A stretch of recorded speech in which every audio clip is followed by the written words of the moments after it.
हरि ओम. श्री विष्णू सहस्रनाम. श्रीराम कोल्हटकर यांनी केलेले निरूपण. प्राणदहा. भूतमात्रांचे ठिकाणी चेतना उत्पन्न करणारा, हालचाल करविणारा किंवा कालरूपाने प्राणाचे सातत्य खंडित करणारा असा या नामाचा अर्थ. जोपर्यंत आपले हृदय कार्यरत असते, शरीराच्या हालचाली होत असतात, तोपर्यंत आपण चेतन या स्वरूपात मोडतो. अन्यथा जडवस्तू आणि आपण यात फरक राहणार नाही. जी गोष्ट निर्माण झाली आहे तिचा केव्हा ना केव्हा तरी लय होणार हे निश्चित आहे, आणि नाश झालेली वस्तू नव्या स्वरूपात दिसणार हेही खरे. ज्ञानदेवांनी या जन्ममृत्यूच्या चक्राला घटिका यंत्र असे म्हणलेले आहे.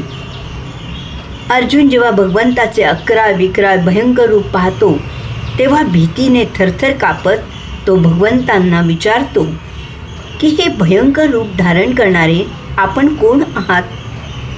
आपल्याला मी नमस्कार करतो. आपण प्रसन्न व्हा. आदिपुरुष अशा आपल्याला मी विशेष रीतीने जाणू इच्छितो, कारण आपली ही करणी मला कळत नाही.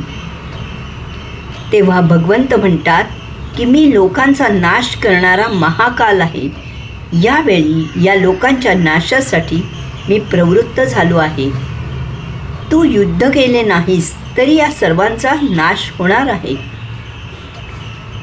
भगवंताने प्रवर्तित केलेले हे सृष्टीचक्र, त्यामागील त्याची भूमिका, या गोष्टी आपण समजून घेतल्या तर एकतर मरणाचे भय तर उरणार नाहीच, पण प्राप्त जीवनात आपल्या वाटेला आलेली भूमिका आपण योग्य रीतीने पार पाडू.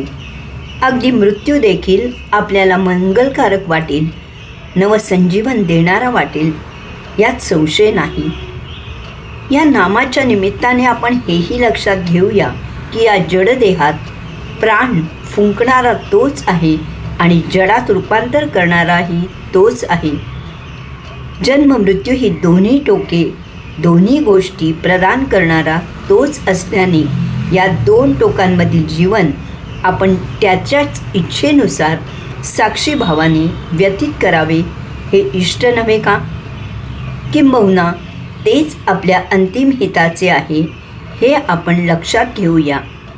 ओम तत्सत् त्वम् असि.